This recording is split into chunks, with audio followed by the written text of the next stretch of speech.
김상 교수님 제가 듣기로는 또 파인만 이론에 대해서 잘 표현이 된 영화가 있다고 들었어요. 1965년 노벨상을 받았는데 대단히 어려운 내용이라서 네. 한 줄로 설명하자면은 양자역학과 전자기학을 결합한 그런 이론을 만든 사람이거든요. 핵심 아이디어 하나만 이제 이야기하자면 양자역학을 전혀 다른 방식으로 이해하려고 시도했다는 거예요. 그 방식이 사실은 영화 컨택트에 나오는 그 컨택트요? 맞닿아 있기 때문에 그래요. 그 외계 막 떨어지고 막 소통하고 막. 네.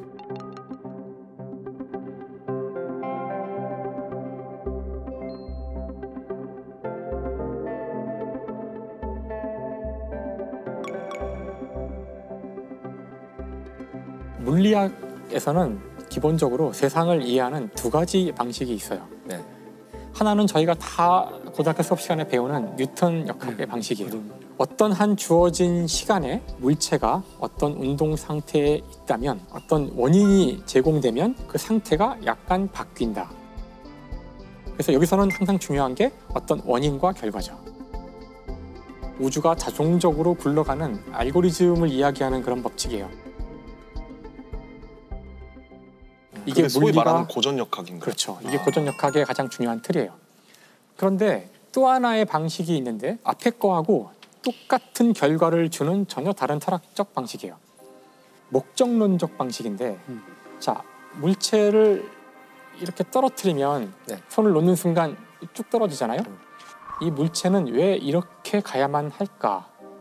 이렇게 갈 수도 있었고 이렇게 갈 수도 있었고 심지어 이렇게 갈 수도 있었는데 왜 하필이면 이렇게 갈까? 어떤 목적이 있는 것처럼 보이는데 그 목적을 수학적으로 쓸 수 있을까? 두 번째 방식을 제안한 사람은 해밀턴이라는 물리학자고 이걸 설명하기 위해서 어떤 새로운 물리량을 도입해요. 여러분이 아실 필요는 없는데 그 새로운 물리량 알 필요 없는 걸 왜 얘기하세요? 물어봤잖아요, 영화를. 그래서 이 방식에서는 어떤 물리량을 계산하게 되는데 이름은 알려드릴게요. 이름만이라도. 옛다 이름. 이름은 이제 작용이라 그래요. 작용량이라 그러는데 작용량. 이 작용량을 계산할 수 있어요. 모든 경로에 대해서. 놀랍게도 작용량이 가장 작은 그 경로가 실제 경로가 된다는 걸 보인 거죠. 그러니까 자연을 보는 두 가지 방식이 있는데 이 두 가지 방식이 동등해요. 답이 같기 때문에. 영화에서는 뭘 이야기하고 있냐면은 외계인과 지구인이 소통을 하려고 하는데 잘 안 되잖아요. 맞아요. 이 외계인들은 시제 감각이 없어요. 과거, 미래 이런 말이 잘 안 나와. 해밀턴 방식으로 우주를 이해하는 거예요. 그거 가능하거든요. 모든 경로를 다 생각하는 식으로 우주를 보기 때문에 이들에게는 현재, 과거, 미래가 동시에 보여요. 그래서 그 외계인들의 그 언어 문자가 원형이에요. 맞아요. 항상 원형에다가 뭐 새기는데 우리는 직선으로 쓰잖아요. 우리 이미 이 시간 순서가 있는 거예요. 하지만 그들은 그 문자 자체가 원으로 돼 있어요. 그러니까 시제가 없어. 문장에 시제가 없고 과거가 앞으로 나오기도 하고 미래가 뒤에 있기도 하고 모든 걸 다 꿰뚫어 보면서 살아가는 거예요. 지구에서 이 소통을 담당하던 언어학자가 있는데 이 사람이 깨닫게 되자 자신도 미래가 보여요. 그래서 자신도 과거가 보이고. 맞아요. 그래서 여기서 이제 재밌는 질문이 나오죠. 그 언어학자가 외계인에게 물어봐요. 미래를 다 알고 있는데 산다는 게 도대체 무슨 의미냐. 실제 자기도 딸의 죽음이 다 보여요. 외계인이 아주 재밌는 답을 하죠. 미래는 물론 다 정해져 있고 다 알고 있어. 하지만 그 미래가 실제로 오기 위해서는 우리가 그것을 행해야만 해. 라고 답을 해요. 가야 할 길이 이미 정해져 있지만 그 운명론의 좀 다른 버전이죠. 저는 이게 참 재밌는 것 같아요. 이걸 만약에 그냥 이론으로 설명했으면 이 영화의 내용을 저는 이해 못했을 것 같아요. 근데 딸이 그 영화 초반부에 딸이 죽는다는 걸 알잖아요. 그리고 나중에 가서야 과거에 죽은 걸 회상하는 거라고 보였지만 그게 아니죠. 알고 보니까 미래를 보고. 그러니까 우리에겐 과거 같아. 이 사람의 미래를 마음 아파서 따라가게 되죠. 맞아요. 되게 막 울고 그랬던 것 같은데. 딸이 비록 죽는다는 거 알았다 해도 나는 이 남자 사랑에 빠지고 또 마음이 아프고 또 한 번 딸이 죽고 이 딸을 사랑하는 것이 과거에도 있었고 미래에도 있었고 현재에도 있다는 게 영화를 보는 체험이 이론을 이해하는 것과 동시에 일어났어요. 그 영화가 파인만이랑 어떤 관계가 있나요? 그래서 네. 그 파인만 이전에 있던 양자역학은 딱 뉴턴의 철학을 쓰는 거죠. 파인만은 그렇게 보지 않고 양자역학도 역시 모든 가능한 경로들을 다 간 것들을 몽땅 모아서 다 더해보면 양자역학이 툭 튀어나오지 않을까? 그래서 사실 양자역학적 레벨에서도 두 가지 체계가 가능하다는 걸 보인 거예요. 양자역학 고전역학에서만 되는 게 아니라 양자역학에서도 된다는 걸 보인 거죠. 그 만약에 저 영화 속에서 외계인들처럼 미래를 볼 수 있어요. 선생님들은 미래를 보시겠어요? 저는 미래를 이미 알고 있다고 생각해요. 우리 모두. 네. 우리는 모두 죽을 거죠. 어차피 궁극의 미래는 정해져 있다. 궁극의 미래는 정해져 있고 가까운 미래는 알면 재미가 없다. 우리가 영화의 줄거리를 보고 가지 않잖아요. 그렇죠. 그 결말을 알고 가지 않듯이 일단 재미가 없어서 볼 수가 없다. 우리 재미가 없다. 김성 교수님은 아까 신나서 얘기했지만 미래 보고 싶다고 볼 수가 없어요 사실. 아니 그러니까 볼 수 있다면 보시겠냐고요. 보면 돌아올 수가 없거든. 아니 그러니까 올 수도 있어요. 이번에 특혜 안 된다니까. 서비스. 나 이분들하고 못 하겠어. 아니 그러니까 서비스로. 타협이 안 돼요. 오면 딱 꼬여서 안 돼요. 알겠습니다. 알겠습니다. 우리 정승영 근데 작가. 이렇게까지 얘기했는데 이 질문이 의미가 있나요? 극한 직업. 아니 MC가 이렇게 권위가 없어서야. 극한 직업. 네. 저요? 네. 예, 저는 빨리 할게요. 저는 과거를 보고 싶어요. 과거를. 네, 왜냐하면 저희는 사건을 보니까. 사건.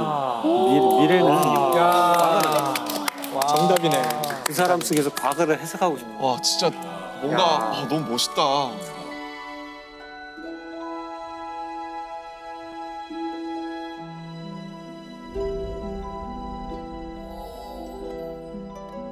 오늘 이 얘기만 들어보면 파인만은 정말 피도 눈물도 없는 그 무슨 냉혈한 같은 느낌이 약간 없지 않은데 사실 파인만에게는 아주 아름다운 러브 스토리가 있어요. 결국 사랑 얘기가 그럼요. 되네요. 사랑 얘기가 나오죠. 파인만이 고등학교 때 사랑하던 여자가 있었고요. 알린이라는 여성인데 알린이랑 되게 친하게 지내고 이제 MIT에 가서도 이제 계속 서로 사랑을 나누게 되는데 안타깝게도 그 폐결핵에 걸렸다는 사실을 알게 돼요. 아이고. 그 폐결핵이 지금은 저희가 뭐 여러 가지 방법이 있지만 그때는 예, 저희 이제 어릴 때 크리스마스 세일도 많이 팔고 맞아요, 그랬지만 맞아요. 치명적인 병이고 그다음에 서서히 죽어가는 병이기도 해요. 당시로서는. 그리고 전염성도 있기 때문에 네. 사실 더 이상 사랑을 하면 안 되는 거죠. 접촉 자체가 위험한 상황인데 파인만은 그 주위 모든 반대를 무릅쓰고 그냥 결혼을 하게 돼요.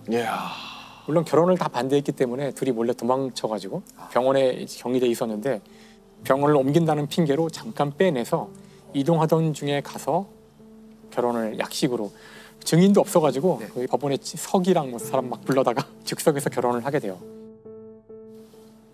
근데 결혼을 해도 뭐 만날 수도 없는 거죠. 제대로 말하기도 힘들고. 그래서 편지를 이제 주고받고 그렇게 하는데 그때가 이제 한참 그 로스알라모스에서 일을 할 때이기도 해요. 고등학생들을 데리고 실험하던 얘기 했잖아요. 네. 한참 그 실험을 하고 계산하고 하던 와중에 급히 연락이 오죠. 위급하다고 빨리 와보라고 그래서 갔더니 이제 알린이 이제 죽은 거죠. 이제 죽음을 보게 돼요. 그리고 돌아왔지만 워낙 지금 상황이 지금 급박한 상황이잖아요. 그래서 아내의 죽음이 있었음에도 그 사실을 잘 드러내지 않고 열심히 계속 일을 하게 돼서 야 정말 독한 놈이다 이런 말을 했는데 그로부터 2년이 지난 다음에 쓴 편지가 있는데 그 편지는 파인만이 죽은 이후에 그 유품을 정리하는 과정에서 발견돼요. 그 편지에서 일부를 제가 읽어드릴게요. 알린에게 내 사랑 당신 정말 사랑해. 당신이 얼마나 그 말을 듣고 싶어 하는지는 알지만 그렇다고 단지 당신이 좋아해서 적는 말은 아니고 그렇게 적으면 내 몸 안 구석구석까지 훈훈해지는 기분이 들어. 지난번에 당신한테 편지 쓰고는 정말 지독히도 시간이 많이 흘러서 거의 2해나 지나가긴 했지만 당신은 내가 어떤 성격인지 까다롭고 현실적이라는 거 이해해 주니까 봐주리라고 믿어. 하지만 사랑하는 아내야, 내가 미루기만 하고 못했던 것을 당연히 해야 한다는 사실도, 전에도 내가 정말 잘해주었다는 사실도 이제는 알아. 당신을 사랑한다고 말해주고 싶어. 내 아내를 사랑한다고. 내 아내는 죽고 없어도. 리치. 추신. 이 편지를 못 붙이더라도 너그러이 넘어가기를. 당신의 새 주소를 모르니까. 야, 물리학자도 사랑할 때는 이미 세상에 없는 줄 알면서도 이런 편지를 쓰네요. 당신의 새 주소를 아직 몰라. 지금 약간 그렇게 저만 느꼈나요? 촉촉하죠? 뭔가 촉촉해지셨어요. 그렇지 않으세요? 그러니까 저희들도 이 파인만이라는 사람이 그러니까 저 사랑꾼이 이런 걸 썼다 그러면 쓸만하네 이런데 파인만 같은 사람이 이렇게 촉촉한 걸 썼다고 생각하니.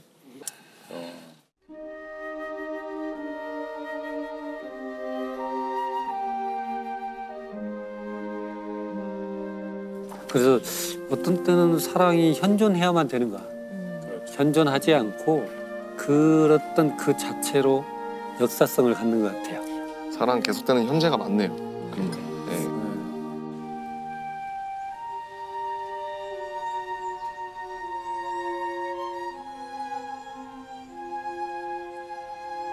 전 사랑이라는 건 사람들이 약간 블루투스처럼 동기화되는 상태라고 생각하거든요. 저 사람이 고통을 느끼면 나도 느껴지고 저 사람이 기쁠 땐 나도 기쁘고 그런 거라고 생각하는데 파인만 같은 사람은 자기한테 동기화되는 사람을 찾기 힘들었을 것 같아요. 그래서 알린이 죽었을 때 그냥 쉽게 사람들을 사랑할 수 있고 동기화할 수 있는 사람보다 더 깊이 슬펐을 것 같아요. 다시는 찾을 수 없을 것 같은 느낌? 그 뒤에 결혼 안 했어요? 아니요, 결혼 2번이나 하는데 네? 동기화되는 사람이었어. 블루투스가 잘 되네. 계속 신호가 잡혀. 중요한 게 뭐냐면 그 뒤엔 사실 이 이후에 여성에 대한 문제가 좀 복잡해요. 그래서 그 뒤에 완전히 카사노바처럼 지내고요. 두 번째 결혼은 금방 하다 깨지고. 사실은 알린을 그리워하기 때문에 계속해서 여러 맞아요. 가지 시도를 맞아요. 해본 거겠죠. 바람둥이들의 변명이죠. 그래서 이제 요 스토리를 이제 끝내는 얘기를 해보자면 그래도 아름답게. 마무리. 아름답게 끝내보자면 파인만이 했던 이야기 중에 사랑에 대한 이야기가 하나 있는데 이 세상에서 가장 중요한 거, the most important thing이라고 썼어요. 가장 중요한 것은 물리학이 아니다. 그것은 사랑이다. 이 사람의 어록 중에 가장 좀 약간 이해하기 힘든 어록이긴 한데 나이가 들어서는 결국은 네. 그런 어록을 남겼어요. 생각해보면 굉장히 신비롭잖아요. 우리가 진짜 이게 누구를 사랑하고 그런다는 게 굉장히 신비로운 거야. 생각해보면. 수많은 종교들이 똑같은 말을 하고 있잖아요. 네. 서로 사랑하라는 이야기를 이타적으로 살아라, 사랑하라 이런 얘기를 하는 거 보면 그게 답인 것 같아요. 그래서 파인만 이야기도 사랑으로. 네. 네. But I think of love as something strong and powerful. E prendersi carica degli altri. 당신의 마음속에 있는 사랑도 한쪽에 묵혀두어서는 안 된다.